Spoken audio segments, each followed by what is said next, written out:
film versus réalité.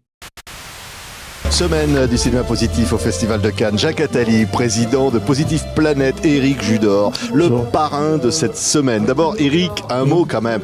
Présider, j'allais dire, la présentation de films qui montrent un certain visage du monde. Ça valait le coup de répondre quand Jacques Attali vous l'a proposé. Et c'est pour ça qu'on fait une semaine du cinéma positif. Oui, on fait Jacques cette Attali. semaine à chaque année sur le thème des enjeux de l'avenir et en essayant d'encourager le cinéma qui porte les enjeux de l'avenir.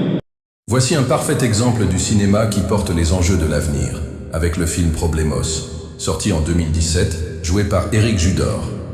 L'affiche du film est très révélatrice. Voici l'avenir de l'humanité. Attends, pandémie. Pardon? C'est pas pandémie, c'est pandémie. C'est une putain de pandémie. Il y a une putain de pandémie. Il y a une pandémie.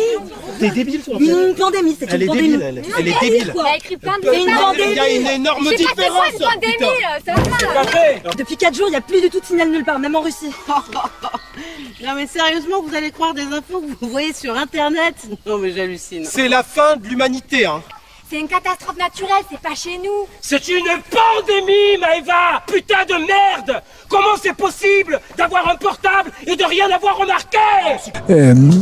C'est un enjeu très important et très difficile que de créer les conditions que chacun puisse ne pas se résigner à dire c'est pas pour moi. Et il faut le faire à la fois en montrant des exemples de réussite, comme le cas d'Éric, mais aussi en réfléchissant, et ce qu'on a fait ici, sur ce qu'il faut changer dans l'action de l'État, l'action des collectivités, l'action des associations, pour que plus jamais c'est pas pour moi. Ouais. Je trouve ça génial. Vous l'avez entendu, ça, c'est pas pour moi, Éric. C'est pas pour vous plutôt. Vous avez dit, ah bah, c'est pas pour moi. Vous avez dit non, je vais y aller quand même. Étonnamment, non, parce que on y est allé d'une manière tellement naïve avec Ramzy dans ce métier que dès le début, on a dit c'est pour nous.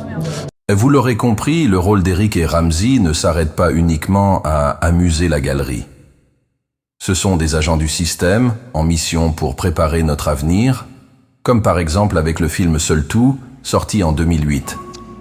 Le film Seul Tout consiste à préparer l'humanité au même avenir qu'avec le film Problemos. Mais cette fois-ci de manière un peu plus subtile et subliminale. Regardez.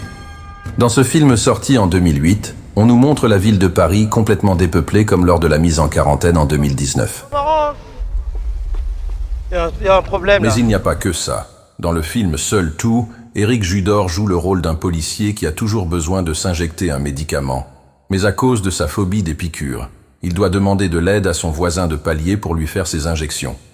Regardez. Oh là là. Oh non, pas maintenant. Ah, j'ai l'idée. Je sais où il est. Xavier. Ouvre. Mon papa, il est pas là. Il est mort. C'est moi, c'est Gervais. Ouvre. T'es tout seul? C'est... Arrête. Xavier. Je croyais que c'était les mecs de l'Inter. Ma piqûre, tu peux me faire ma piqûre? Ouais, j'arrive dans 2 minutes. Faut que t'apprennes à te les faire tout seul, tes piqûres. Tu sais, je serai pas toujours là pour te soigner, Gervais. Hein. Le message subliminal était caché sur la porte du voisin de palier. Et oui, regardez ce qui est écrit. Tiens, surveillance électronique. C'est étrange de mettre cette indication sur la porte du voisin qui lui fait ses injections. Vous ne trouvez pas? Ça laisse à penser qu'ils veulent nous faire comprendre en subliminal que ce soi-disant soin médical est en fait un outil de surveillance électronique à distance. Ce qui correspond à l'identique aux révélations qui sont faites sur la chaîne de Bienveillance 384, qui a fait un travail poussé sur les bionanotechnologies et l'Internet des corps. Ces révélations montrent avec preuve officielle à l'appui qu'ils peuvent le faire très facilement. Et je ne pense pas que ce soit notre cher Jacques Attali qui viendra contredire cette analyse critique, puisqu'il s'en vante depuis toujours, et cela de manière décomplexée et sans tabou. Regardez. Alors, que devient la liberté dans un système de soins accaparant comme celui-là? Bien, le concept même de liberté va devenir de plus en plus perverti. Et c'est ça qui est fascinant dans cette évolution, et c'est peut-être pour ça qu'elle est le plus terrible. Parce que qu'est-ce que c'est cette société de machines qui nous apprend à nous surveiller nous-mêmes? Elle va, sous prétexte de liberté, sous prétexte d'autonomie, et autrement dit, on fera que ce qui est la forme absolue de la dictature, que chacun d'entre nous ait librement, entre guillemets, envie d'être conforme à la norme. Que chacun d'entre nous ait librement, entre guillemets, envie de se comporter comme un esclave. Et ce qui est la forme absolue de la dictature, puisqu'on fera que chacun d'entre nous aura envie d'imiter un modèle, une copie, une sorte d'idéal standardisé qu'on nous imposera de l'extérieur. Et ce qui est fascinant, c'est que c'est à travers la médecine, que cette nouvelle forme de société totalitaire est en train de s'installer. Parce que sur les objets, on connaît, mais sur les organismes vivants, que ce soit les animaux ou les êtres humains, qui pourront avoir une puce électronique implantée dans le corps. Mais avant de parler de l'implantation des organismes vivants, il faut regarder tout ce qui va se passer aussi sur les moyens de paiement et sur la surveillance même dans la vie quotidienne de nos enfants ou de nos petits-enfants. Tout ce qu'on peut imaginer, c'est tout ce qui permettra, soit de façon positive, soit de façon inquiétante, de surveiller les gens. On peut imaginer que chaque individu accepte volontairement ou sans le savoir, une puce en lui qui contiendrait toute une série d'informations sur lui.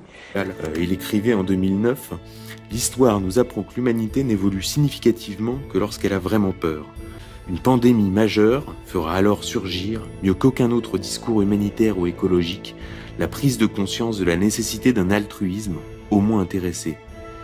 Il ne faudra pas oublier d'en tirer les leçons, afin qu'avant la prochaine, inévitable, on mette en place des mécanismes de prévention et de contrôle, ainsi que les processus logistiques de distribution équitable des médicaments et de vaccins. On devra pour cela mettre en place une police mondiale, un stockage mondial et donc une fiscalité mondiale. On ira beaucoup plus vite que ne l'aurait permis la seule raison économique à mettre en place les bases d'un véritable gouvernement mondial. » Voilà les idées de cet homme qui s'amuse à changer l'avenir de l'humanité grâce au cinéma positif. Positif pour qui? Je ne sais pas, en tout cas, pas pour nous. Mais revenons à nos moutons et regardons encore une fois cette affiche du film Seul Tout qui parle d'elle-même, puisqu'elle montre symboliquement que nous sommes dans une prison invisible. D'ailleurs, regardez un extrait du film Seul Tout qui montre Eric dans le rôle du gentil policier injecté et Ramzi dans le rôle du méchant en prison. Regardez et observez la moralité de cette scène qui a un goût de déjà-vu. J'ai un petit souci Qu'est-ce qui t'arrive personnel pour gérer ma nervosité. Attends, c'est pour toi la piqûre là? Oui, c'est une petite injection que je dois me faire, mais t'es complètement comme ouf ou quoi? Ouf, bien au contraire, je suis très lucide. Je suis plus lucide que toi. Ouais, c'est sûr, t'as l'air vachement lucide. Ouais, c'est vachement mec lucide ça. Maintenant, regardez bien attentivement le message subliminal derrière cette scène dans laquelle Ramzi va pouvoir sortir de sa cellule. Regardez, et on fait le point juste après. Mets la clé, frotte. Mets la clé. Frotte. Rien, je frotte, calme-toi, je frotte. Voilà, ouvre, commence à tourner. Mets la seringue. Commence à tourner. Mets la seringue. Commence à tourner. Pique. Commence à tourner. Voilà, je pique, tourne, pousse, je pousse. Je tourne. Pousse. Pique.